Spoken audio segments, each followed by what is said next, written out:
نحمده ونصلي على رسوله الكريم اما بعد فاعوذ بالله من الشيطان الرجيم بسم الله الرحمن الرحيم رب اشرح لي صدري ويسر لي امري واحلل عقدة من لساني يفقهوا قولي. باب فضل الصدقہ، صدقے کی فضیلت کا باب. الفصل الاول، پہلی فصل. حدیث نمبر 1. عن ابی ہریرہ قال قال رسول اللہ صلی اللہ علیہ وسلم من تصدق بعدل تمرة من كسب طیب ولا يقبل الله الا الطیب فإن الله يتقبلها بيمينه ثم يربيها لصاحبها كما يربي أحدكم فلوه حتى تكون مثل الجبل متفق علیہ. حدیث پیچھے گزر چکی ہے اس لیے صرف ترجمے پر اکتفا کرتے ہیں. حضرت ابو ہریرہ رضی اللہ عنہ کہتے ہیں رسول اللہ صلی اللہ علیہ وسلم نے فرمایا کہ جو شخص خیرات کرے کھجور کے برابر پاک اور حلال کمائی سے، اور اللہ تعالیٰ پاک اور حلال ہی کو قبول کرتا ہے، وہ اس کو اپنے دائیں ہاتھ سے قبول فرماتا ہے، پھر پالتا اور بڑھاتا ہے اس خیرات کو خیرات کرنے والے کے لیے جس طرح کہ پالتا ہے کوئی تمہارا اپنے بچڑے کو، یہاں تک کہ وہ خیرات پہاڑ کی مانند ہو جاتی ہے. یہ جو جملہ ہے اس میں وَلَا يَقْبَلُ اللَّهُ إِلَّا الطَّيِّبَ، اور اللہ صرف طیب ہی قبول کرتا ہے. اس کے بارے میں کسی بزرگ کا ایک واقعہ آتا ہے. جو بزرگ یا اللہ والے لوگ ہوتے ہیں ان کی اپنی زندگی میں کچھ تجربات، مشاہدات اور کچھ علم و حکمت کی باتیں اللہ تعالیٰ ان کے اوپر القاء کرتا ہے. اگرچہ وہ شریعت کا درجہ نہیں رکھتی لیکن ان میں ہمارے لیے بعض اوقات بہت بڑا سبق بھی ہوتا ہے. ایک شخص کو صدقہ کرنے کا شوق آیا تو وہ کسی بزرگ کے پاس گیا اور پوچھا کہ مجھے کیا کرنا چاہیے، یعنی میں صدقہ کرنا چاہتا ہوں، مجھے بتائیے کہ میں کیا کروں. تو انہوں نے کہا کہ آپ پہلے جا کر اپنے کمائی کو حلال کریں پھر صدقہ کرنے کے لیے آئیں. لیکن وہ شخص نہ سمجھے، ان کہا کہ نہیں مجھے صدقہ کرنا ہے. کہا کہ اچھا جاؤ کرو صدقہ، اور صدقہ اس طرح کرنا کہ جو بھی پہلا شخص تمہیں ملے تم اس کے ہاتھ پر جو بھی تمہارے پاس ہے وہ رکھ دینا. بہرحال وہ باہر نکلے تو ایک نابینا شخص ان کو ملا، بہت ہی محتاج مسکین شکل کا. تو چونکہ شیخ کا کہنا یہ تھا کہ جو پہلا شخص نظر آئے اسی کو دے دینا. انہوں نے کہا کہ ان کا حکم ہے اس لیے میں اس کو دے دیتا ہوں. اس کو صدقہ دے دیا اور بڑے مطمئن ہو گئے کہ بظاہر ایک مسکین اور ایک ضرورت مند شخص ہے جس کو میں نے دے دیا. لیکن ہوا یہ کہ اگلے دن وہ اس کے پاس سے گزرے تو وہ کسی سے باتیں کر رہا تھا. چونکہ نابینا تو اسے پتہ نہیں تھا کہ پاس سے کون گزر رہا ہے، کیا یہ وہی شخص ہے جس نے کل مجھے صدقہ دیا تھا. تو کہہ رہا تھا کہ کل کسی مالدار شخص نے مجھے اتنا اور اتنا دیا اور میں نے فلاں کے ساتھ رات شراب پی. تو بہت افسوس ہوا. پھر وہ گئے شیخ کے پاس کہ میں نے تو صدقہ کیا تھا تو وہ تو ضائع ہو گیا، وہ تو کسی غلط کام میں لگ گیا. تو انہوں نے کہا کہ دیکھو میں نے تم سے کہا تھا کہ تم پہلے اپنی کمائی کو حلال کرو، کیونکہ لا يقبل اللہ الا الطیب، اللہ پاک ہی کو قبول کرتا ہے. حرام کی کثرت بھی اللہ کو متاثر نہیں کرتی اور نہ ہی اس کا کچھ فائدہ ہے. کہا کہ دیکھو میں تمہیں 1 دینار دیتا ہوں اپنی حلال کمائی میں سے، اور یہاں سے نکل کر جو پہلا شخص تمہیں نظر آئے تم اس کو دے دینا. وہ باہر نکلے تو ایک شخص جو بظاہر اچھے حال میں نظر آیا اس کو. تو ہوا یہ کہ وہ چونکہ شیخ کا حکم تھا، اب پہلے تھوڑا متردد ہوئے کہ اس شخص کو میں دوں، یہ تو کچھ ضرورت مند نہیں لگتا مجھے. بہرحال حکم سمجھتے ہوئے وہ اس کو دے دیا اور اس کا پیچھا کیا کہ یہ کون ہے، کدھر جاتا ہے. تو وہ پیچھے چلتے رہے تو دیکھا کہ وہ شخص ایک پہاڑی رستے میں سے گزرا اور آگے جا کر اس نے کوئی چیز پھینکی. تو پیچھے دیکھا یہ کیا پھینکا، تو دیکھا ایک مرا ہوا کبوتر تھا جس نے پھینکا تھا اور گزر گیا. تو یہ شخص آگے سے جا کے ان کو ملتا ہے اور کہتا ہے کہ کیا آپ نے یہ کبوتر کیوں پھینکا؟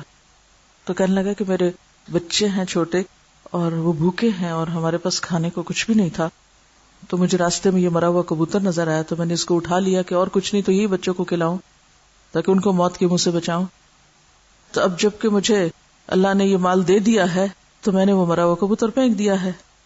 پھر وہ پلٹ کر شیخ کے پاس آئے اور کہنے لگے کہ اب مجھے بات سمجھ میں آ گئی ہے کہ اللہ صرف پاک کو قبول کرتا ہے. دنیا میں ہم ایک کام اپنی سمجھ کے مطابق بہت اچھا کر رہے ہوتے ہیں، اللہ کے وعدوں پہ ہمیں یقین نہیں ہوتا اور سمجھتے نہیں کہ جو کچھ اللہ نے فرمایا یہی حق اور سچ ہے. لہٰذا ہم بعض اوقات اس کو غیر اہم سمجھ کے اپنی مرضی کرتے رہتے ہیں، یعنی اللہ کے حکم کو ایک طرف ڈال کے اپنی مرضی کرتے رہتے ہیں اور سمجھتے ہیں جو کر رہے ہیں بہت اچھا کر رہے ہیں. وہ جس سورۃ الکہف میں آپ نے پڑھا تھا، قل هل ننبئکم بالاخسرین اعمالا الذین ضل سعیهم فی الحیاۃ الدنیا وهم یحسبون انہم یحسنون صنعا. کہ کچھ لوگوں کو یہ خوش فہمی رہتی ہے کہ جو کچھ وہ کر رہے ہیں وہ بہت اچھا کر رہے ہیں اور ان کی غلط کاریوں کا کسی کو پتہ نہیں چل رہا، ان کی حرام کاریاں کسی کو نقصان نہیں دے رہی یا خود ان کو نہیں دے رہی.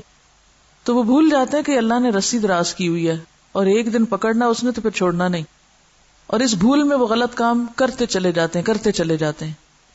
تو یاد رکھیے کہ کسی بھی چیز کے صرف ظاہر پہ مت جائیں. اگر صرف ظاہر پہ جائیں گے تو خطا کھائیں گے. جب انسان کے اندر تقویٰ آتا ہے تو اس سے فرقان پیدا ہوتی، فرقان آتی تو انسان ظاہر کے پیچھے دیکھنے کی صلاحیت اللہ تعالیٰ اس کے اندر پیدا کر دیتا ہے، اور یہیں سے اس کو میزان ملتا ہے اور پھر اچھے اور برے کی تمیز ہوتی ہے اس کو.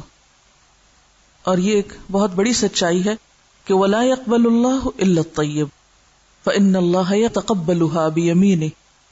پاک اور حلال میں سے ایک دینار بھی خرچ کیا ہوا اللہ تعالیٰ اس کی اتنی قدردانی فرماتے ہیں کہ اس کو اپنے دائیں ہاتھ میں لیتے ہیں. اور دائیں ہاتھ میں لینے کا مطلب کیا ہے؟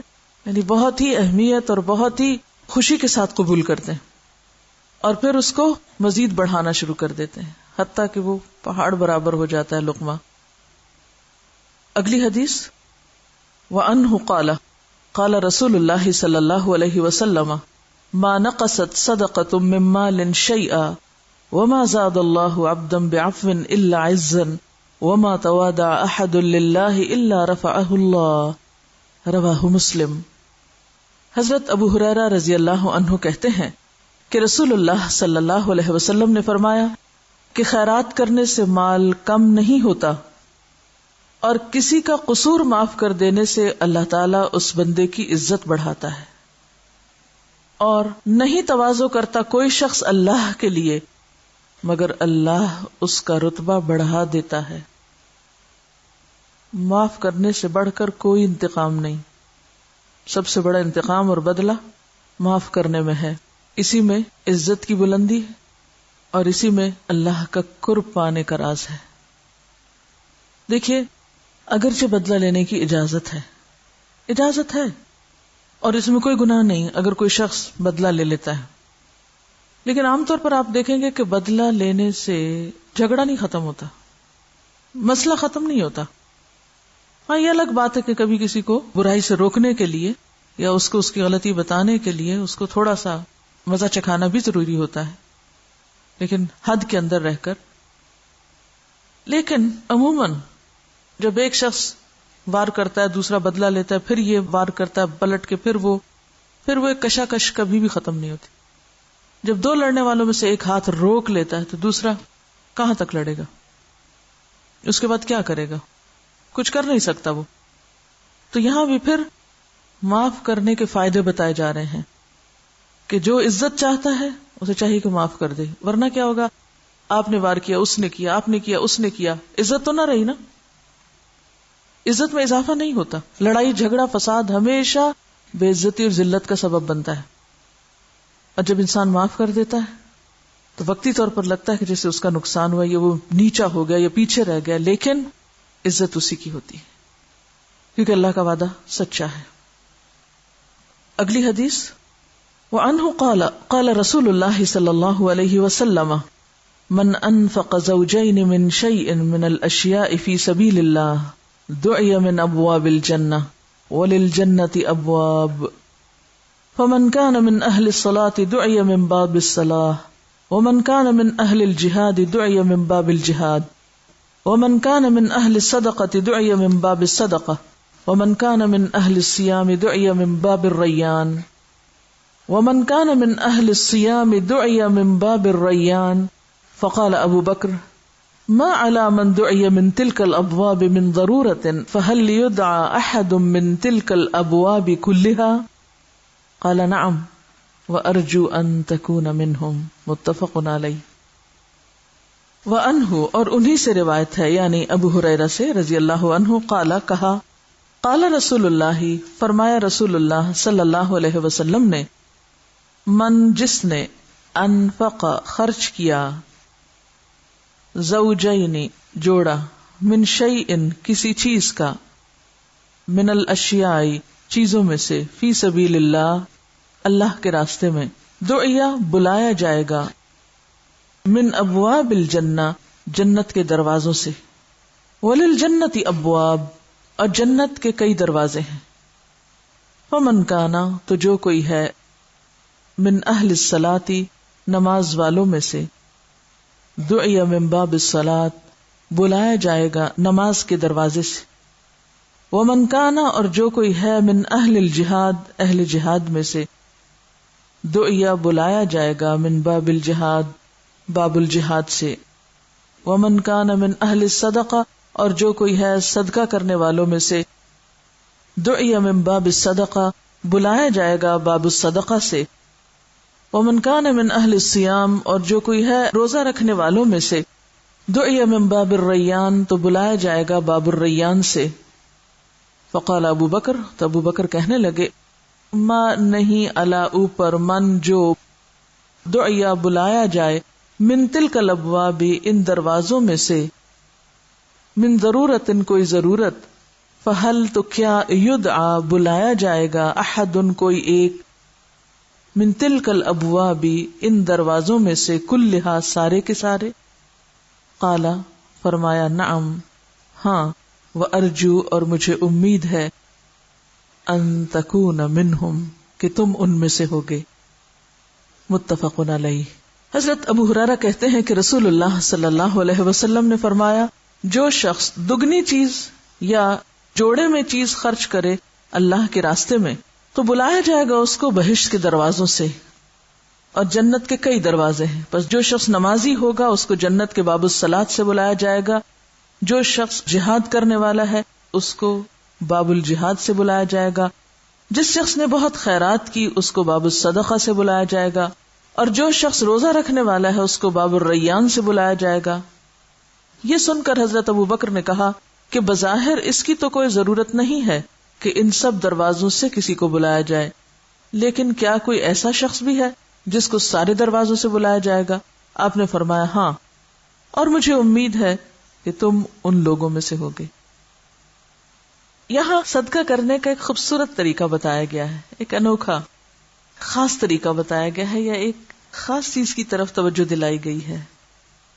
ایسی احادیث پڑھ کر اللہ کے رسول صلی اللہ علیہ وسلم پہ بہت ہی پیار آتا ہے کہ ماں باپ بھی اپنی اولاد کو کیا ادب سکھائیں گے، کیا کیا چیز بتائیں گے جو آپ نے بتائیں، اور کن کن چیزوں کی طرف اور چھوٹی چھوٹی باتوں کی طرف بھی آپ نے توجہ دلائی۔ یعنی صدقہ تو کرنا ہی ہے، لیکن جوڑے میں صدقہ کرو، ایک چیز کی بجائے دو، پیر۔ زوجین کس کو کہتے ہیں؟ پیر کو۔ عام طور پر ہم یہ لفظ زوجین میاں بیوی کے لیے استعمال کرتے ہیں، یہ صرف میاں بیوی کے لیے استعمال نہیں ہوتا، قرآن پاک میں یہ بات واضح کی گئی ہے کہ ہر چیز کو ہم نے جوڑے میں بنایا، اور یہ بات اب ثابت ہو چکی ہے کہ درختوں میں بھی اور پانی میں بھی اور پہاڑوں میں بھی جوڑے پائے جاتے ہیں، جیسے آکسیجن اور ہائیڈروجن مل کے پانی بنتا ہے، اسی طرح اور بھی بہت سی چیزوں کے اندر جوڑے کا کانسیپٹ موجود ہے۔ ایک کی بجائے دو چیزیں دینا، جب آپ کسی کو صرف ایک چیز دیتے ہیں تو بعض اوقات وہ ایک چیز اتنی فائدے کی نہیں ہوتی، جب آپ اس کو دوسری چیز کے ساتھ ملا کے دیتے ہیں، مثلا آپ نے کسی کو روٹی دے دی، سالن نہیں دیا، تو ٹھیک ہے وہ بےچارا بھوکا ہے، کھا لے گا، خشک روٹی بھی کھا لے گا، لیکن اگر آپ اس کو دو چیزیں ملا کے دیتے ہیں، کمبینیشن دیتے ہیں، تو وہ زیادہ بہتر ہے۔ تو زوجین میں جیسے کسی کو اگر صرف بکری دی جائے تو اس کے بجائے اگر جوڑا دیا جائے، مثلاً ایک بکری دینے کی بجائے اگر جوڑا دیا جائے، یعنی میل فیمیل، تو اس سے کیا ہوگا؟ اس شخص کے لیے بکریوں میں اضافہ ہو جائے گا۔ اسی طرح مرغی، یعنی تمام جانوروں میں جو انسان کے استفادے کے لیے ہیں، انسان کے فائدے کے لیے۔ اور جوڑے کی ایک شکل یہ بھی ہو سکتی ہے کہ جیسے حاملہ بکری یا حاملہ گائے، تو وہ بھی تو دو ہی ہے نا، اور اس میں بھی اگر اس کا بچہ پیدا ہوگا تو اس کے لیے ایک آمدنی کا مزید ذریعہ بھی ہوگا۔ اصل میں اس میں جو روح پائی جاتی ہے وہ یہ کہ دوسرے کے لیے میکسیمم فائدے کی بات سوچنا، صرف ضرورت ہی پوری نہیں کرنا بلکہ ضرورت سے بڑھ کر دوسرے کی مدد کرنا۔ کیونکہ بعض اوقات ہم کسی کو کچھ دیتے ہیں نا تو ہم سوچتے ہیں بس اتنا اس کو چاہیے، اتنا ہی کافی ہے، بس اتنا ہی دے دو. تو حق سے بڑھ کے دینا، ضرورت سے زائد دینا بھی اس میں آتا ہے. اس میں جو چھپی ہوئی چیز ہے وہ دوسرے کی ضرورت کو بدرجہ کمال پورا کرنا بھی ہے. یعنی بدرجہ کمال، ادھوری چیزیں نہیں، بلکہ اتنا تو دو کہ جس سے دوسرا خوش ہو جائے. یعنی محض دینا ہی نہیں بلکہ اچھے سے دینا. تو جو شخص جوڑے میں دے گا اسے جنت کے کئی دروازوں سے بلایا جائے گا، یعنی اس کا درجہ زیادہ ہے. پھر وہی بات جو بار بار آپ کو دوہرا کے بتا رہی ہوں، ایک ہے نیکی کا کام کرنا اور ایک ہے مقربین کی صف میں شامل ہونے کے لیے کچھ کرنا. ایک ہوتا ہے کیجول ایٹیٹیوڈ، بس کر لیا جو کر لیا اور اسی پہ مطمئن ہو گئے. اور ایک یہ کہ ہر کام میں حسن، ہر کام احسان کے درجے پہ، ہر کام میں خوبصورتی، پرفیکشن جسے عام زبان میں ہم کہتے ہیں. آدھا کام ادھورا کام ہے اور پورا کام ہے. تو جو شخص کام پورا کرے اس کی جزا بھی کتنی پوری، بہترین. دوسری بات یہاں سے یہ پتہ چلتی ہے کہ فمن کان من اہل الصلاۃ دعی من باب الصلاۃ، اور پھر اسی طرح سو آن اہل جہاد اور اہل صدقہ وغیرہ وغیرہ. یہاں سے ایک خاص بات یہ پتہ چلتی کہ اللہ تعالیٰ نے انسانوں کو ایک جیسا نہیں بنایا، انسانوں کے مختلف مزاج بنائے. کسی کے اندر نمازوں کا ذوق بہت دیکھنے میں آئے گا، وہ فرض کے علاوہ نوافل، تہجد بہت اہتمام کرتے ہیں نمازوں میں، اور نامہ اعمال میں ان کی نمازیں سارے اعمال پہ بھاری ہوں گی، اور پھر ان میں خشوع و خضوع بھی، اور جیسے ایک نماز کا انتظار ہوتا ہے، ایک شوق ہوتا ہے. تو وہ شخص اپنی نماز کی وجہ سے ممتاز ہوگا قیامت کے دن. کچھ لوگ ایسے ہو سکتے ہیں کہ جو جہاد میں ہر وقت مصروف ہوں لیکن ان کی نمازیں اس درجے کی نہ ہوں جس درجے کا جہاد ہو. کچھ ایسے ہیں کہ جو نماز بھی فرض کی حد تک یا بس ضروری پڑھتے ہیں. اسی طرح جہاد میں خود تو کم ہی شریک ہوتے ہیں، ہاں مال اللہ کے راستے میں بہت خرچ کرتے رہتے ہیں، یعنی فائنینشلی سپورٹ کرتے رہتے ہیں اچھے کاموں کو، ضرورت مندوں کی ضرورت پوری کرنے کو، اور ان کی یہ نیکی باقی نیکیوں پہ چھائی ہوئی ہوگی. کچھ ایسے ہیں کہ جو یہ تینوں کام نہیں کر سکتے، پیسے ہیں نہیں کہ خرچ کریں، ہمت ہے نہیں کہ جہاد کریں، یا یہ ہے کہ مصروفیت ایسی ہے، لیکن روزہ رکھنا ان کا ایک محبوب کام ہو سکتا ہے. یہ روزوں کی کثرت، جیسے حضرت داؤد علیہ السلام تھے تو ان کا طریقہ کیا تھا، وہ ہمیشہ ایک دن روزہ اور ایک دن بغیر روزے کے، نہیں صوم داؤدی جس سے ہوا، ایک دن افطار ایک دن روزہ، ایک دن افطار ایک دن روزہ، کنٹینیوسلی ان کی روٹین یہی تھی، اور افضل الصوم بتایا گیا. تو ان کے نام اعمال میں روزے بہت کثرت سے ہوں گے. تو حضرت ابوبکر تو یہ سن کے بہت ہی یعنی ایک مزید تجسس میں آئے اور اپنے ذہن میں کچھ کیلکولیشن کر رہے ہوں گے کہ پھر میں کہاں ہوں. بات کا انداز آپ دیکھیے کہ بظاہر تو اس کی کوئی ضرورت نہیں کہ ان سب دروازوں سے کسی کو بلایا جائے، کیونکہ ایک سے بھی بلا لیا جائے اور اندر چلے جائیں تو بہت بڑی بات ہے. اور ایک وقت میں انسان ایک ہی دروازے سے جا سکتا ہے نا، چاہے 10 جگہ سے آفر ہو لیکن ایک وقت میں ایک ہی ہو سکتا ہے. لیکن بات یہ ہے کہ کیا کوئی ایسا خوش قسمت بھی ہوگا جس کو ہر دروازے سے ویلکم کیا جا رہا ہوگا، اور ہر دروازے والا یہ چاہے گا کہ تم میری طرف سے آؤ، تم یہاں سے گزرو. تو آپ نے فرمایا کہ مجھے امید ہے کہ وہ تم ہوگے. اس پر ایک پوری کیسٹ ہے دروازے کے نام سے، جنت اور جہنم کے، کہ کون لوگ کہاں سے داخل ہوگا، اور اس پر جو اور بہت سی روایات ہیں وہ جمع کی گئی. قرآن پاک میں بھی اس کا ذکر آتا ہے نا. اگلی حدیث، وَأَنْهُ قَالَ قَالَ رسول اللہ صلی اللہ علیہ وسلم من اصبح منکم اليوم صائما قال ابو بکر انا قال فمن تبع منکم اليوم جنازة قال ابو بکر انا قال فمن اطعم منکم اليوم مسکینا قال ابو بکر انا قال فمن عاد منکم اليوم مريضا قال ابو بکر انا فقال رسول اللہ صلی اللہ علیہ وسلم ما اجتمعنا في امرئ الا دخل الجنہ رواہ مسلم.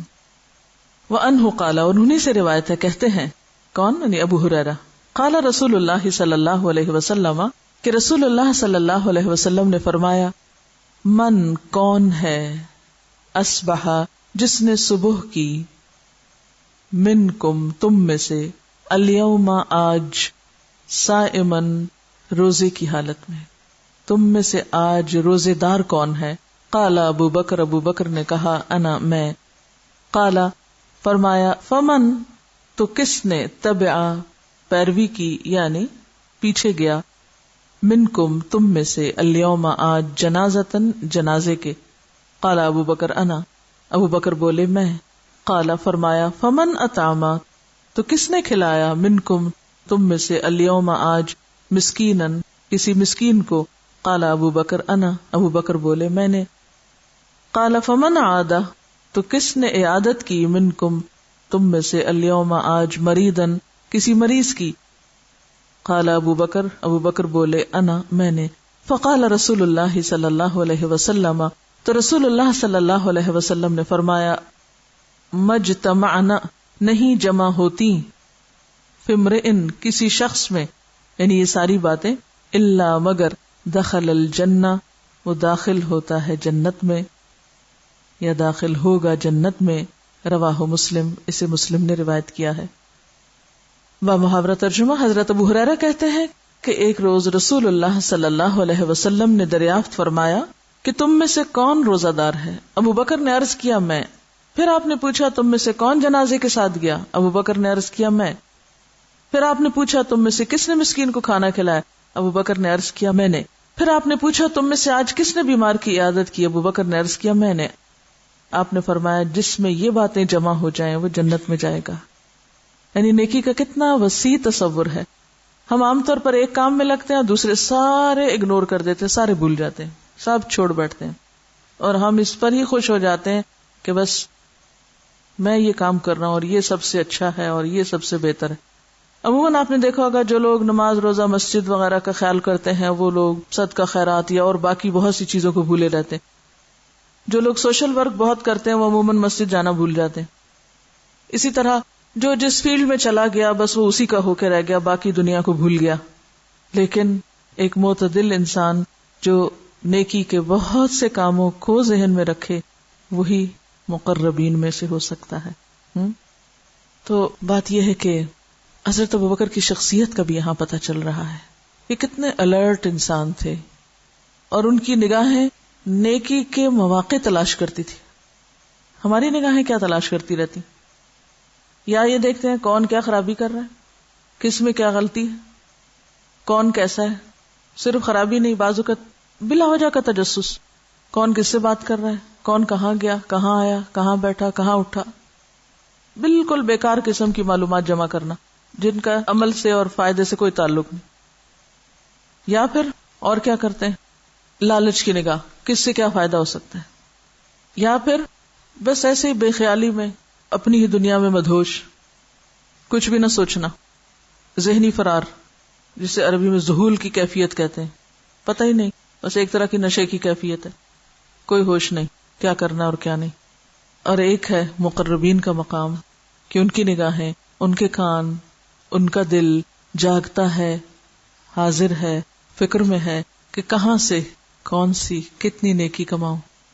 یہ وہی کر سکتا ہے جس کو اللہ کے وعدوں پر یقین ہو اور جو اپنے اس دعوے میں سچا ہو کہ وہ اللہ سے محبت کرتا ہے. اور یاد رکھیے اللہ کی محبت بندوں کی محبت کے بغیر نہیں ملا کرتی. اللہ کی محبت کا رستہ بندوں کی محبت سے گزرتا ہے. اس میں آپ دیکھیے جنازے پہ کون جائے گا, کون جائے گا جنازے پہ کسی کے جس کے دل میں کسی کا درد ہو. یا تو جنازے پہ وہ لوگ ہوتے ہیں جو رسم دنیا نبھانے جاتے ہیں کہ اگر ہم نہیں شریک ہو تو وہ ہمارے پہ نہیں آئیں گے, یا یہ کہ وہ کیا کہیں گے کہ جنازے پہ نہیں آئے, نام کو دکھاوے کو. یا پھر وہ جائے گا جو خواہ یہ جانتا اور پہچانتا ہی نہ ہو کہ یہ شخص کون ہے, آگے اسے بس یہ غرض ہے کہ اللہ کا بندہ ہے, یہ کسی تکلیف میں نہ پڑ جائے, کیوں نہ میں اس کے لیے کچھ دعا کر دوں. جس کے دل میں یہ تڑپ ہو کہ مجھے دوسروں کی بھلائی کے لیے کچھ کرنا ہے, وہ جائے گا, وہ آگے بڑھے گا. تب آپ دیکھیے کہ اتباع الجنائز کیا ہے, انسانی ہمدردی کا اظہار. اب دیکھیے کہ اللہ کے رسول صلی اللہ علیہ وسلم کیا بنا کے بھیجے گئے تھے, وما ارسلناک الا رحمت للعالمین, رحمت.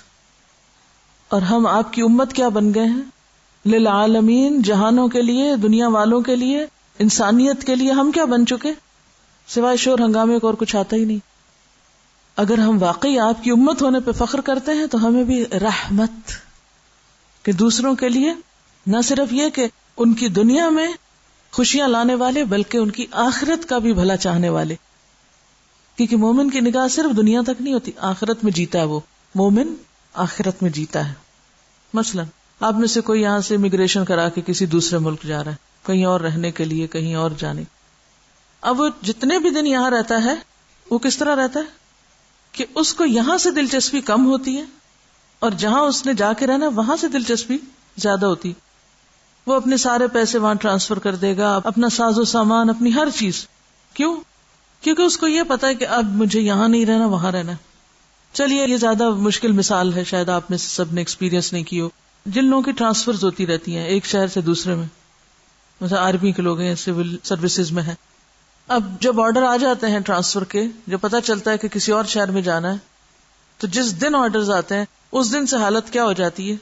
ہاں، یہاں سے دل اٹھ جاتا ہے، پیکنگ شروع ہو جاتی ہے، سب کچھ آگے بھیجا جانے لگتا ہے جہاں آگے جا کے رہنا ہے. فکر وہاں کی ہوتی ہے، بچے کہاں پڑھیں گے، گھر کیسا ہے، یہ کہاں، یہ کیسے. وہ پھر وہ کیا کہتے ہیں، ہر فالتو سامان پھینکنا شروع کر دیتے ہیں. سوچ بدل جاتی ہے، ٹوٹلی سوچ بدل جاتی، کیفیت ہی بدل جاتی ہے، کام کا طریقہ ہی بدل جاتا ہے. اور جس بندے کو یہ پتا ہو کہ میں نے اپنا گھر نہیں چھوڑنا اور میں نے ادھر ہی رہنا ہے، وہ اپنے گھر کو بھرتا رہے گا بھرتا رہے گا بھرتا رہے گا. اس کو پتا ہے کہ یہ آج نہیں، کل نہیں، پرسوں استعمال کروں گا، کرنا کچھ بھی نہیں. یعنی ایک دم پوری کیفیت بدل جائے گی. وہ یہاں نہیں، وہ اگلے گھر میں رہ رہا ہے. وجود یہاں ہوتا ہے اور سوچ آگے ہوتی ہے، آگے کے خواب دیکھ رہا ہوتا ہے، دماغ سارا کچھ وہیں کے کام کر رہا ہوتا ہے کہ آگے کیا ہوگا. ہم کیسے آخرت پر ایمان لانے والے ہیں جن کو ہارڈلی کبھی سوچ آتی کہ آگے کیا ہوگا. اپنے سے پوچھا کریں، اپنے سے سوال کیا کریں کہ مجھے کس گھر کی زیادہ فکر ہے، جہاں ہمیشہ رہنا ہے یا جہاں اب رہ رہی ہوں. دیکھیں پیغمبروں کو کس نے خالص کیا تھا، انا اخلصناہم بخالصۃ ذکر الدار. ہم نے ان کو چن لیا تھا، خالص کر لیا تھا ایک خاص خصوصیت کی وجہ سے، ایک خالص چیز کی وجہ سے، اور وہ تھی گھر کی یاد. ان کو گھر کی یاد بہت ستاتی تھی، ان کے سارے کام گھر کی یاد کے تابع تھے. اور وہ گھر کون سا تھا؟ آخرت کا گھر. من اراد الآخرۃ وسعى لها سعيها تلك الدار الآخرۃ نجعلها للذین لا يريدون علوا في الارض ولا فسادا. جس کو پتا میں نے آگے جا کے رہنا ہے، وہ جھگڑا بھی ہوگا تو کہے گا 2 دن کی بات ہے، جھگڑنے دو، لڑتا ہے لڑنے دو، ہم تو جا رہے ہیں. یہ نقصان پہنچانے آ رہا ہے، وہ خرابی کر رہا ہے، وہ بھئی جانا ہے نا، کوئی بات نہیں، 2 دن کی تو بات ہے، آگے جانا ہے، کچھ نہیں فرق پڑتا، کر لے جو کسی کا دل ہے. پھر وہ یہاں کے غموں سے بے نیاز ہو جاتا ہے، سارے غم آگے کے لگ جاتے ہیں اس کو. اور جب تک ہمیں آگے کے غم نہیں لگتے اس وقت تک ہم اس دنیا کے غموں سے نکل ہی نہیں سکتے. یہاں رہتے ہوئے یہاں کا عذاب اور آگے کی تیاری نہیں کی تو وہاں تو اللہ ہی حافظ. تو ہم سب کو اپنے الفاظ یا اپنے قول یا اپنے دعووں پر بھی غور کرنا ہے کہ ہم جو کہتے ہیں نا مانتے ہیں آخرت کو، کیوں اللہ تعالیٰ کہتا ہے وَمِنَ النَّاسِ مَن يَقُولُ آمَنَّا بِاللَّهِ وَبِالْيَوْمِ الْآخِرِ وَمَا هُمْ بِمُؤْمِنِينَ. ماننے والے ایسے تھوڑی ہوتے ہیں، یہ تو باتیں ہیں صرف کرنے کی جو وہ کر رہا ہے. تو آپ دیکھیے کہ اللہ کے رسول صلی اللہ علیہ وسلم جہان والوں کے لیے رحمت بن کر آئے. ہمیں بھی اس دنیا والوں کے لیے رحمت بن کے جینا ہے، اپنے وجود کو دوسروں کے لیے باعث رحمت بنائیں. اور جس کے دل میں رحم ہوگا، ہو نہیں سکتا کہ اس کے آگے جنازہ پڑا ہوا ہو اور وہ اپنے کسی کام میں لگ جائے. اگر آپ کو کبھی حرم جانے کا اتفاق ہو تو اس میں آپ دیکھیں کہ وہاں پر ہر نماز کے بعد جنازے ہوتے ہیں نا، تو عورتوں کو بھی موقع مل جاتا ہے جنازہ پڑھنے کا. تو اس میں عموماً جو عرب عورتیں ہیں یا اور انڈونیشین وغیرہ ہیں، بوڑھی بوڑھی بھی اٹھ کے کھڑی ہو جائیں گی اور اپنی دعا چھوڑ دیں، کیونکہ ہوتا پتہ کیا، جیسے فرض نماز ختم ہوئی نا، ابھی تسبیح کر رہے ہیں، آدھی تسبیح نہیں ہو کہتے جنازہ پڑھو اٹھ کے. اب انسان کہتا ہے اپنی تسبیح چھوڑوں. کچھ لوگ تو اپنی تسبیح کرتے ہیں، وہ خود غرض ہیں، اپنے لیے فائدہ اٹھاتے رہتے ہیں، اور کچھ لوگ سب تسبیحیں چھوڑ کے کھڑے ہو جاتے ہیں. کہا یہ پتہ نہیں کون ہے اللہ کا بندہ آج اس کو ضرورت ہے. کیونکہ مرنے والے کی تڑپ کیا ہوگی، مرنے والے کو سب سے زیادہ دلچسپی کس چیز سے ہو سکتی ہے کہ کوئی میرے لیے دعا کر دے. ساری دنیا میں سے اگر کوئی چیز اس کو اس وقت محبوب ہوتی ہے قبر میں جانے سے پہلے آخری وقت میں تو وہ دعا ہوتی ہے. تو جس شخص کے دل میں رحم ہو دوسروں کے لیے، وہ ہو نہیں سکتا کہ اس کو پتا چلے کہ آگے جنازہ رکھا ہوا ہے اور وہ پھر کہے کہ اچھا میں ذرا اپنے سنتیں پڑھ لوں یا میں اپنی تسبیح کر لوں یا میں اپنے لیے دعا مانگ لوں، وہ تو اٹھ کے کھڑا ہو جائے. یا پھر جس کو سمجھ نہیں اور وہ ان مسئلوں میں پڑا ہوا ہے کہ عورت کو جنازہ پڑھنا چاہیے کہ نہیں پڑھنا چاہیے، بھئی آپ اسپیشلی تو نہیں پڑھنے جا رہے، لیکن اگر وہاں موجود ہیں جہاں سارے پڑھ رہے ہیں، آپ ہی کیوں بیٹھے میں صف توڑ کے، آپ بھی اٹھ جائیں. یہ شاید اس لیے نہیں اٹھتے کہ آتا ہی نہیں، دعا ہی نہیں آتی، یا پتہ ہی نہیں جنازہ کیسے پڑھتے. کسی بھی ایسی مسجد میں یا کسی بھی ایسی جگہ پر ٹھیک ہے، لازم نہیں کہ عورتیں جنازوں کے ساتھ جائیں، لیکن اگر کبھی موقع ہے تو طریقہ تو آنا چاہیے. اور چلیے جنازہ نہ بھی صحیح، کسی کی بھی وفات کی خبر سنیں، کیا فرض بنتا ہے، دعا کر لیں. دعا کرنی چاہیے، گھر میں بیٹھ کے بھی دعا ہو سکتی ہے، چاہے کوئی جاننے والا ہو یا انجان ہو. عموماً ہم پڑھ کے خبریں بس افسوس کر کے اور چھوڑ دیتے ہیں. تو ایسے میں صرف وہ جنازہ پڑھنے جائے گا اپنا کام چھوڑ کے، اپنی دعائیں چھوڑ کے، اپنی روٹین توڑ کے، جس کے دل میں انسانوں سے محبت، ہمدردی اور پیار ہوگا کہ اس وقت وہ میرا حاجت مند ہے، آج مجھے اس کے کام آنا ہے.